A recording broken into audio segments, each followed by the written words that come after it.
Right now, something quiet is happening in the silver market. And quiet is exactly what makes it dangerous to miss. My name is Zara, and in the next few minutes, I am going to show you a signal that most investors are completely ignoring, and why that silence may cost them dearly. Let me start with a simple question.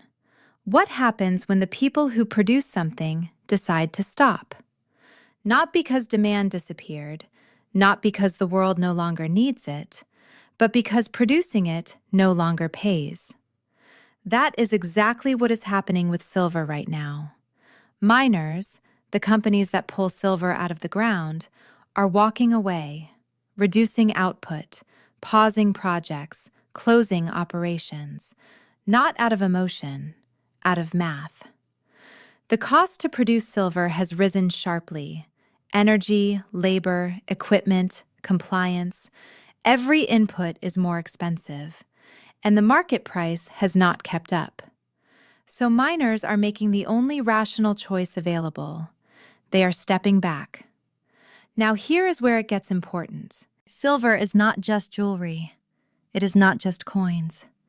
Silver is inside every solar panel, every electric vehicle, every smartphone, every advanced medical device. The green energy transition that governments worldwide are spending trillions to build, it runs on silver. Industrial demand is rising, and supply is shrinking. These two forces are moving directly toward each other. When they collide, the price impact will not be gentle. That is the silver shock. And most people will not see it coming until it is already here.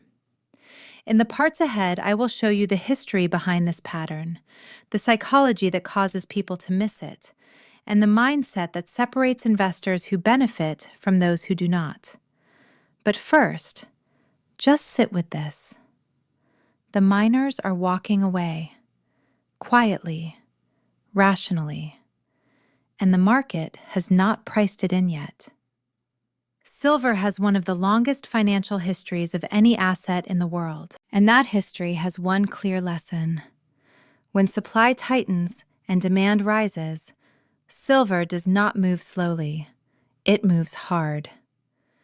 In the 1970s, amid runaway inflation and a shaken confidence in paper currency, silver rose more than 30 times its starting price over roughly a decade. Not 30%. 30 times. Yes, speculation amplified that final move, but the foundation was real.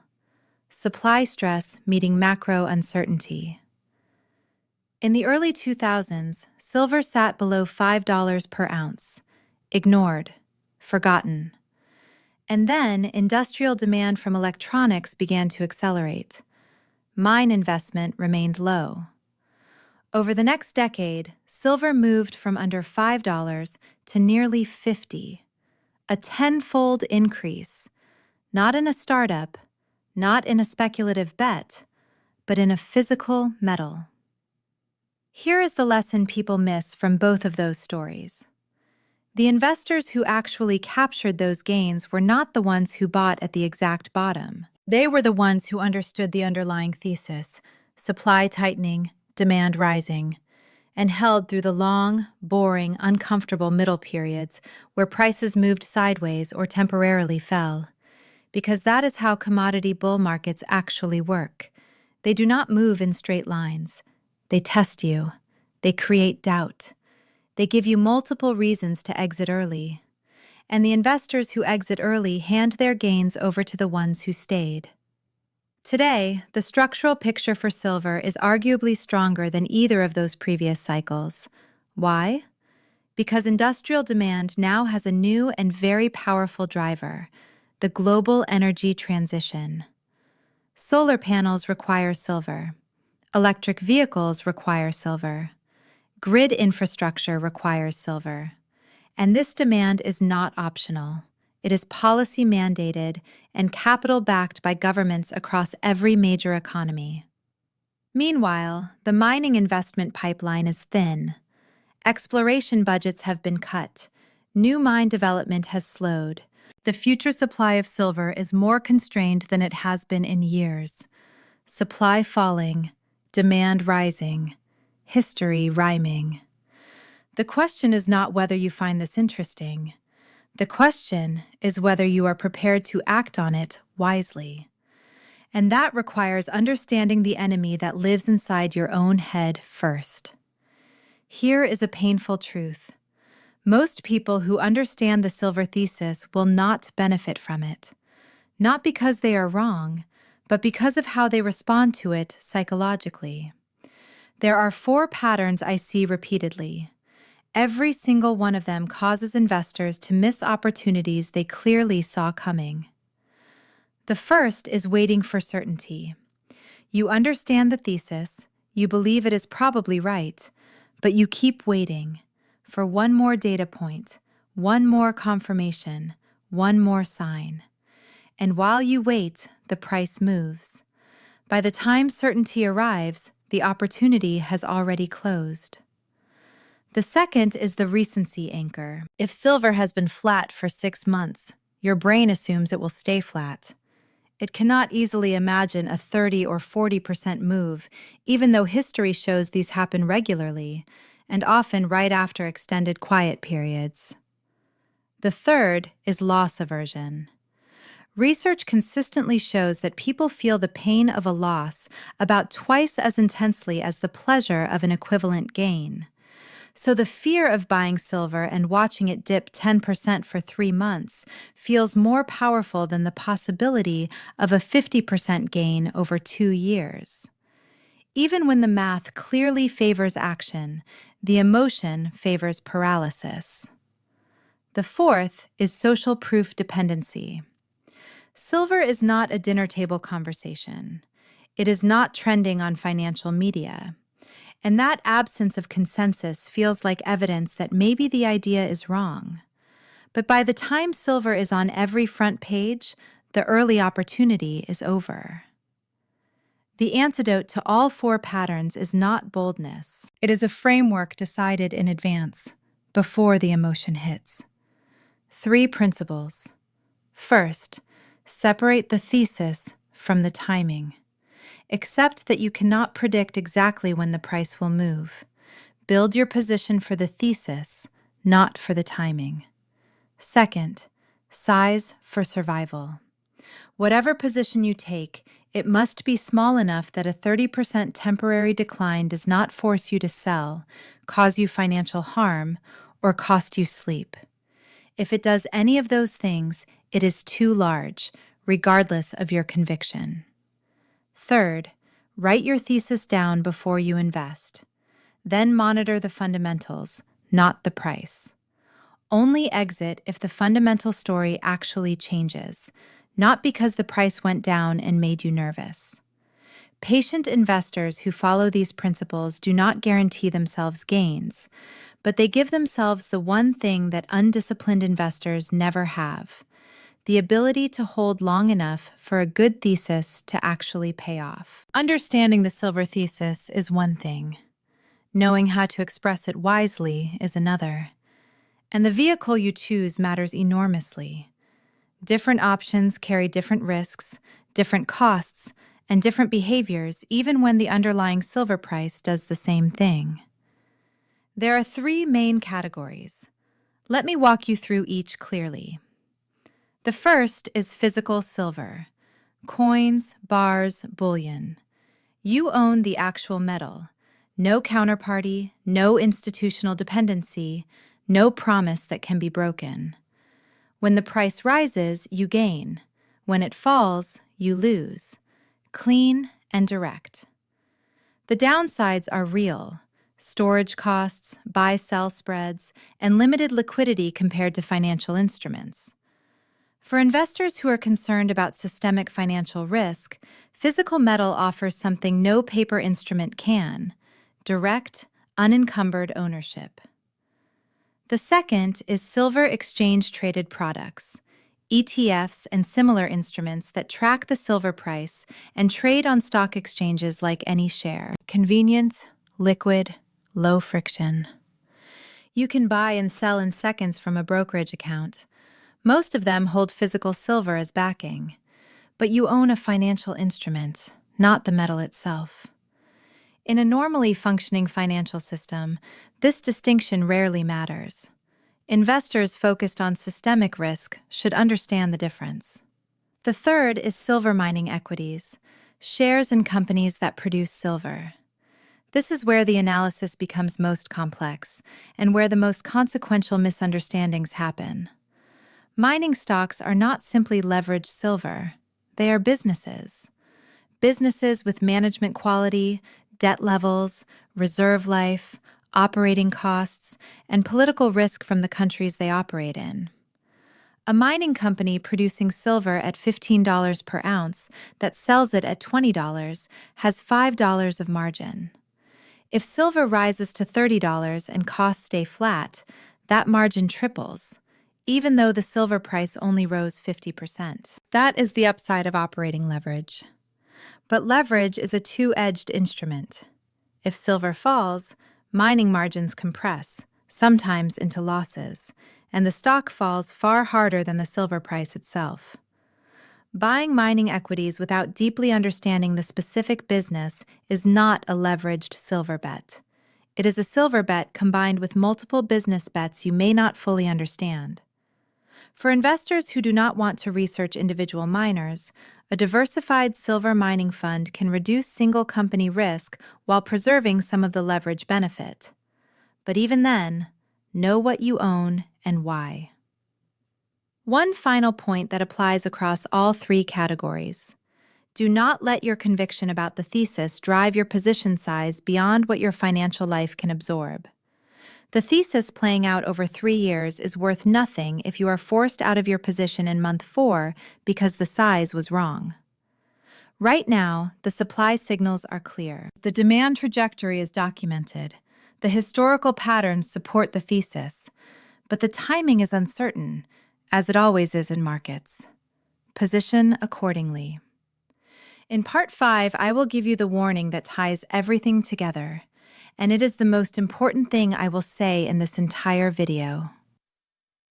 We have arrived at the final part, and I promised you a warning. Here it is. The silver thesis is real. The supply dynamics are real. The industrial demand is real. The history is real. And yet, I have watched people take every one of these correct facts and turn them into a financial loss. Not because they were wrong about silver, because of how they pursued it. Here is the pattern. A person discovers the thesis. They research it. They become convinced. And conviction, in the wrong hands, becomes certainty. And certainty in financial markets is the beginning of recklessness. Certainty makes you oversize. You put in more than you can afford to lose because you cannot imagine being wrong. Certainty makes you leverage, borrowing money to amplify your position because why would you not when you know what is coming? Certainty makes you abandon normal risk management because those rules are for situations where you are not sure, and you are sure. Then silver pulls back 20 or 30%, not because the fundamentals changed, just because markets are driven by short-term flows and sentiment, not just by supply and demand curves. If you are leveraged, you face a margin call, forced to sell at the worst moment. If you are oversized, the paper loss creates genuine financial hardship.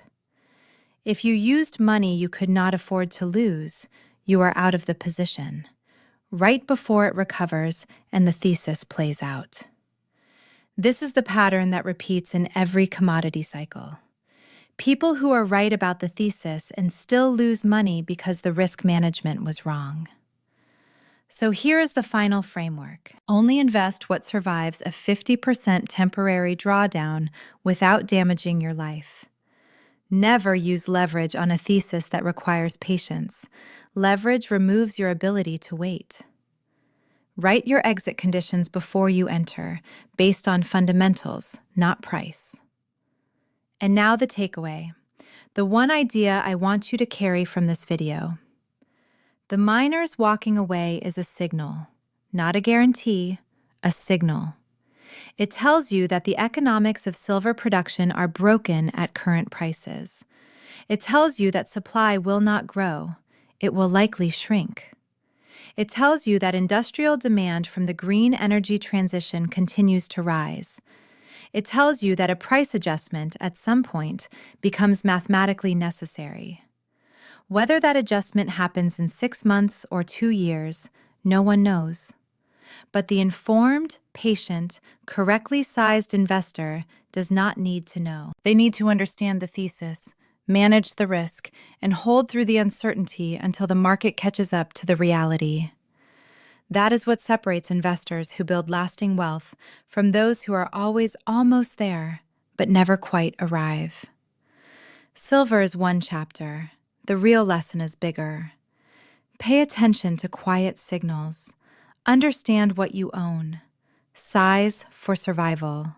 Hold with patience. Exit on fundamentals. My name is Zara. The miners are walking away. The question was never whether you heard that. The question is what you do with it. Stay patient. Stay informed. The storm comes after the silence, and the prepared investor is already standing in position. So let us bring everything together. Over the past 15 minutes, we covered something that most investors are simply not paying attention to right now. And I want to make sure you leave this video with absolute clarity, not just on what is happening, but on what to do with that understanding. Here is the complete picture in a few minutes. Silver is facing a supply shock. Miners are walking away from production because the economics no longer work for them. The cost to produce silver has risen. Energy, labor, equipment, and the market price has not kept pace. So producers are cutting output, pausing projects, and stepping back. That is the supply side. On the demand side, the story moves in the exact opposite direction. Industrial demand for silver is rising and accelerating. Every solar panel, every electric vehicle, every piece of advanced technology that the global energy transition depends on, it requires silver. And governments worldwide are committing trillions of dollars to build exactly that infrastructure. This demand is not a trend. It is a policy mandate. Supply falling, demand rising. History tells us clearly what happens next. We looked at two major historical moments: the 1970s, where silver rose more than 30 times, the early 2000s, where it moved from under $5 to nearly $50. In both cases, the investors who actually captured those gains were not the sharpest or the most informed. They were the most patient. The ones who understood the thesis and held through the inevitable periods of doubt, sideways movement, and temporary decline.